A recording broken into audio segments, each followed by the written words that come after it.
నమస్కారం. నేను చందు. ఈరోజు ప్రధాన న్యూస్ పేపర్లలో వచ్చిన విద్య, ఉద్యోగ సమగ్ర సమాచారం ఏమేమి ఉంది చూద్దాం. వీడియో చివరి వరకు చూడండి. ఒకవేళ ఛానల్ని సబ్స్క్రైబ్ చేసుకోకపోతే మొదట సబ్స్క్రైబ్ చేసుకోండి. లేటెస్ట్ అప్డేట్స్ ఉంటాయి. ఇక వార్తల్లోకి వెళ్ళిపోతే గురుకులాల్లో టీచర్ పోస్టులకు మళ్ళీ పరీక్ష. హైకోర్టు ఆదేశం. ప్రశ్నపత్రం తెలుగు, ఆంగ్లంలో ఉండాలని స్పష్టీకరణ.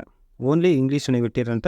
దానికి కొంతమంది హైకోర్టుకు పోయేసరికి ఇంగ్లీష్లో పెట్టిరు కాబట్టి దాంట్లో తెలుగులో కూడా పెట్టాలి, మళ్ళీ ఎగ్జామ్ పెట్టండి అని హైకోర్టు ఆదేశించింది. ట్రిబ్ ఏం చేసినా సరే అన్నీ ఎటు కాకుండా అన్నీ అనుమానాలే ఉన్నాయి. పరీక్ష నోటిఫికేషన్కు విరుద్ధంగా నిర్ణయాలు తీసుకోవడానికి వీల్లేదని హైకోర్టు తేల్చి చెప్పింది.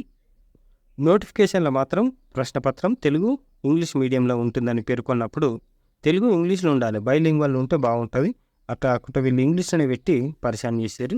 దీనివల్ల పిటిషనర్లు పరీక్ష సరిగా రాయలేకపోయారని, ఇది తెలుగు తెలిసిన వారి పట్ల వివక్ష చూపడమేనని, అంతేకాకుండా రాజ్యాంగంలోని షెడ్యూల్ 8 అధికరణ 14కు విరుద్ధమని చెప్పారు. దీంతో పాటు డిగ్రీ, జూనియర్ కాలేజీ లెక్చరర్లు, లైబ్రేరియన్లు, physical directors, PGT, TGT, craft, music, arts అన్నిటినీ కలిపి 9 నోటిఫికేషన్లు జారీ అయ్యాయి. అన్నింటిలోనూ ప్రశ్నపత్రాలు ఆంగ్లంలోనే ఉన్నాయి. ఇరుపక్షాల వాదనలు విన్న తర్వాత న్యాయమూర్తి ట్రిబ్కి తాను విడుదల చేసిన నోటిఫికేషన్కి విరుద్ధంగా నిర్ణయం తీసుకోవడానికి వీల్లేదని చెప్పారు. అందుకనే ఫలితాలు విడుదలయ్యేదని చెప్పారు. ఈ మేరకు గురుకులాల్లో ఆర్ట్స్ టీచర్ పోస్టులకు మళ్ళీ పరీక్షలు నిర్వహించాలని, ప్రశ్నపత్రం 2 భాషల్లోనూ ఇవ్వాలని ట్రిబ్ని ఆదేశిస్తూ తీర్పు వెలువరించారు. అదే మాట ఇంకో దాంట్లో రాశారు. ఆంగ్లంతో పాటు తెలుగులోనూ పేపర్ ఇవ్వండి అని. ఆర్ట్స్ టీచర్ పోస్టులకు మళ్ళీ పరీక్ష నిర్వహించండి. ట్రిబ్కి హైకోర్టు ఆదేశం. మళ్ళా వీళ్ళు చెప్పేటి అన్ని శుద్ధపూస మాటలు ఉంటాయి. పోటీతత్వ విద్యా వాతావరణాన్ని కొనసాగించాలనే సంస్థల లక్ష్యంతో ఇంగ్లీష్లో మాత్రమే పరీక్ష నిర్వహిస్తే సరిపోతుందని వాదించారట. మరి అలాంటప్పుడు నోటిఫికేషన్లో కూడా అదే మెన్షన్ చేస్తే సరిపోతుంది. అట్లా కాకుండా తెలుగు, ఇంగ్లీష్లో ఉంటుంది ఎగ్జామ్ అని చెప్పి ఇంగ్లీష్లోనే పేపర్ ఇస్తే ఎట్లా? నియామకం సరే, జీతం ఏది అని తీవ్ర నిరాశలో నర్సింగ్ ఆఫీసర్లు. ఫిబ్రవరిలోనే ఉద్యోగాల్లో చేరిక. 2 నెలలుగా అందని వేతనాలు. శాపంగా మారిన అధికారుల నిర్లక్ష్యంతో ఎటు కాకుండా అయిపోయింది. మంచిగా 50,000, 60,000 శాలరీలు వస్తాయని హ్యాపీగా ఫీల్ అయ్యారు, కానీ ఎటు కాకుండా అయిపోయింది నర్సింగ్ ఆఫీసర్లు. ఇకపోతే ఈరోజు ఇంటర్మీడియట్ ఫలితాలు ఏపీ నుంచి ఉదయం 11 గంటలకు ఫలితాలు విడుదల చేస్తారు. మార్చి 1 నుంచి 20 వరకు పరీక్షలు నిర్వహించారు. ఈ నెల 4వ నాటికి జవాబుల పత్రాల మూల్యాంకనం పూర్తి చేశారు. మరి ఫలితాలను ఈనాడు ప్రతిభ రిజల్ట్స్ BIE.AP.gov.in కూడా పొందొచ్చు. ఇక తెలంగాణ విషయానికి వస్తే 19 లేదా 20న ఇంటర్ ఫలితాలు. ఈ నెల 5ని ముగిసిన మూల్యాంకనం కొనసాగుతున్న మూల్యాంక అనంతర పనులు నేడు ఏపీ ఇంటర్ ఫలితాలను ఇచ్చారు. ఇక నోటిఫికేషన్ విషయానికి వస్తే government jobs UPSC combined medical services exam 2024 మొత్తం 827. దీంట్లో కేటగిరీ 1, కేటగిరీ 2 ఆఫీసర్లు ఉన్నాయి. లాస్ట్ డేట్ ఎప్పుడు అంటే ఆన్లైన్ అప్లికేషన్లకి ఈ నెల 30. దరఖాస్తులో ఎడిట్ ఆప్షన్కి మే 7, రాత పరీక్ష జూలై 14 ఉంటుంది. NPCIL ముంబైలో ఎగ్జిక్యూటివ్ ట్రైనీ పోస్టులు మొత్తం 400 ఉన్నాయి. ప్రస్తుత ఖాళీలు 396. బ్యాక్లాగ్ ఖాళీలు 4 ఉన్నాయి. Mechanical, chemical, electrical, electronics, instrumentation, civil. దీంట్లో BE, BTech, BSc, integrated MTech ఉత్తీర్ణులై ఉండాలి.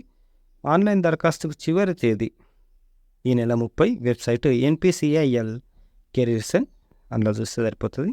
ప్లానింగ్ అండ్ ఆర్కిటెక్చర్లో PhD.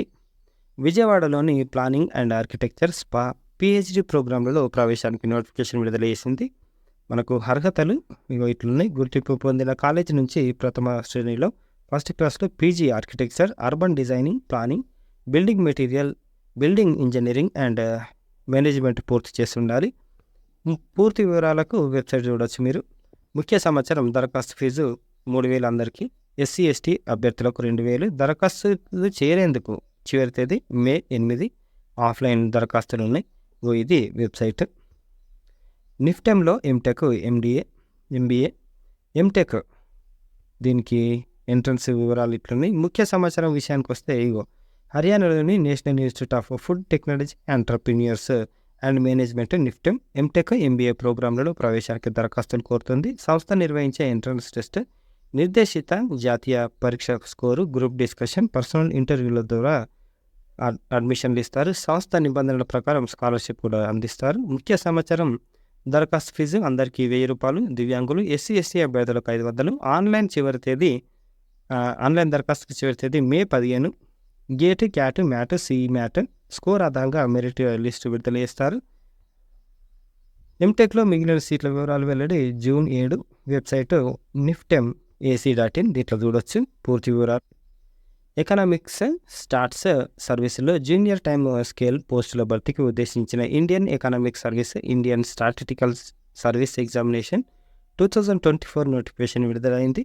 దీనికి పరీక్ష వివరాలు ఇట్లున్నాయి. పరీక్ష దరఖాస్తు ఫీజు 200. మహిళలు, దివ్యాంగులు, ఎస్సీ ఎస్టీ అభ్యర్థులకు ఫీజు మినహాయింపు ఉంది. ఆన్లైన్ దరఖాస్తుకి చివరి తేదీ ఏప్రిల్ 30. Website upsc.gov.in, upsc.online.in. ఇంజనీరింగ్కు దరఖాస్తుల విలువ గతం కంటే 46,000 పెరుగుదల. ఫార్మసీ, అగ్రికల్చర్ పట్ల ఆసక్తి. ఏపీ నుంచి తగ్గిన దరఖాస్తులు. పోటాపోటీగా ఇంజనీరింగ్ ప్రవేశాలు. మే 7 నుంచి వెబ్సైట్ ఎంట్రన్స్. ఆంధ్రప్రదేశ్ నుంచి ఎందుకు దరఖాస్తులు తగ్గినాయి అంటే ఇదే లాస్ట్ ఇయర్ అనమాట. ఇక అందుకనే వాళ్ళు తగ్గినాయి అనుకుంటారు. వెబ్సైట్ షెడ్యూల్ ఇది. మనకు ఎగ్జామ్ ఎప్పుడు ఉంది అని అంటే అగ్రికల్చర్, ఫార్మసీ ప్రవేశ పరీక్ష తేదీలు మే 7, 8. ఇంజనీరింగ్ 9, 10, 11 ఆన్లైన్లో ఎగ్జామ్ ఉంటుంది. బీఎస్సీ రీసెర్చ్ ఎట్ ఐఐఎస్సి, ఇవి ఐసర్లు, తర్వాత ఐఐఎస్సి, ఇవి మంచి ప్రామినెంట్ ఇన్స్టిట్యూట్స్ అన్నమాట. దీనికి సంబంధించిన పూర్తి వివరాలు ఇంకో వీడియోలు ఉంటే చూడండి. దరఖాస్తు ఆన్లైన్లో అప్లై చేసుకోవాలి. చివరి తేదీ మే 7. BSIUG IISc AC.in. ఒకవేళ మీకు ఇంట్రెస్ట్ ఉండి క్వాలిఫికేషన్ ఉంటే అప్లై చేసుకోండి. 2025న జేఈఈ మెయిన్ ర్యాంకులు పరీక్ష మధ్యలో బయోమెట్రిక్ తీసుకోవడం ఎట్లా అని ఇచ్చారు.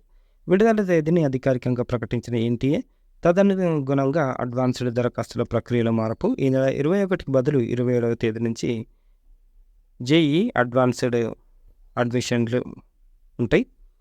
ఇది కూడా అదే. ఇకపోతే నిరుద్యోగులకు వరం పోటీ పరీక్షల సమాచారం. మనకు NDL నేషనల్ డిజిటల్ లైబ్రరీకి సంబంధించిన ఇన్ఫర్మేషన్ ఇది. ఒకవేళ మీకు అన్ని బుక్కులు కావాలి అంటే ఈ వెబ్సైట్లో లాగిన్ అయ్యి మీరు NCERT బుక్కులు, అన్ని విధాల బుక్కులు ఉంటాయి. ఒకసారి చూసుకోండి. NDL అని టైప్ చేస్తే సరిపోతుంది. 13,000 బడుల్లో 50 లోపే స్టూడెంట్లు అన్నమాట.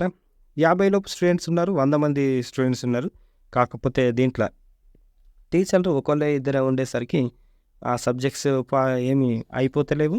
తర్వాత ఈ పిల్లలు ఏదైనా ఎంట్రన్స్ ఎగ్జామ్ రాసినా ఎటు కాకుండా అయిపోతారు అన్నమాట. కాబట్టి వీటి మీద గవర్నమెంట్లు కొంచెం ఆలోచిస్తే బాగుంటుంది. మరో 3 రోజులే గడువు. ఓటర్ నమోదుకు ఇదే చివరి అవకాశం. ఒకసారి చూసుకోండి. ఆన్లైన్లో అప్లై చేసుకోవచ్చు, నేరుగా డైరెక్ట్ కూడా అప్లై చేసుకోవచ్చు. NVSP వెబ్సైట్లో మన మొబైల్ నెంబర్తో రిజిస్టర్ చేసుకొని లాగిన్ కావాలి. ఓటర్ పోర్టల్ దాంట్లో లాగిన్ అయ్యి ఇట్లా CEO ఆంధ్ర లేకపోతే CEO తెలంగాణ NIC.in కొట్టినా సరిపోతుంది, అప్లై చేసుకోవచ్చు. కొత్తగా ఓటు నమోదుకు దరఖాస్తు చేసుకోండి. 15 తేదీ వరకు దరఖాస్తుకు అవకాశం ఇచ్చారు. పెట్టరేగుతున్న సైబర్ క్రైమ్, ఆన్లైన్ దొంగలు ఉన్నారు, జాగ్రత్త. సామాన్యులపైనే సైబర్ అటాక్. ఆన్లైన్ ట్రేడింగ్ పేరిట టోకన్, పెట్టుబడులు అంటూ నగదు లూటి, రుణాల పేరిట దారుణ మోసాలు. సైబర్ క్రైమ్లో రోజు 10 కేసులు అవుతున్నాయంట. జర చూడుది. అప్పనంగా పైసలు రావు, పైసలు టక్కీమని అయితే వెళ్ళిపోతాయి. బెట్టింగ్ ఏంది, తర్వాత పెట్టుబడులు. 500 పెడితే 1000 రూపాయలు వస్తాయి, 1000 రూపాయలు పెడితే 10,000 వస్తాయి, 50 కథలు చెప్తారు. చివరికి లాస్ అయిపోతాం. టెలిగ్రామ్లో సందేశాలు పంపుతున్నారట, వాట్సాప్లో కూడా పంపిస్తున్నారు. చివరికి ఎటు కాకుండా చేస్తారు. రుణం పేరిట దారుణాలు. తక్కువ వడ్డీకి రుణం ఇస్తాం, తర్వాత మీరు హ్యాపీగా పైసలు సంపాదించుకోవచ్చు అని చెప్తారు. ఇగో ఇది స్టాక్ మార్కెట్ల మాయాజాలం. సైబర్ నేరాల కట్టడికి వారియర్స్. ఈ నంబర్లు ఇచ్చారు. ఇది మెదక్కు సంబంధించిన నంబర్స్. ఇకపోతే దానికి డౌట్ ఉంటే, మీకు ఏదైనా లాస్ అయ్యారు, టోల్ ఫ్రీ నంబర్ 1930 ఉంటుంది. ఇక్కడ కూడా ఇచ్చారు. దానికి నెంబర్కి కాల్ చేస్తే సరిపోతుంది అన్నమాట. ఇవి ఈ రోజుకి సంబంధించిన పేపర్ ఆర్టికల్స్. లైక్ చేయండి, షేర్ చేయండి, సబ్స్క్రైబ్ చేయండి. థ్యాంక్ యూ, ధన్యవాదాలు.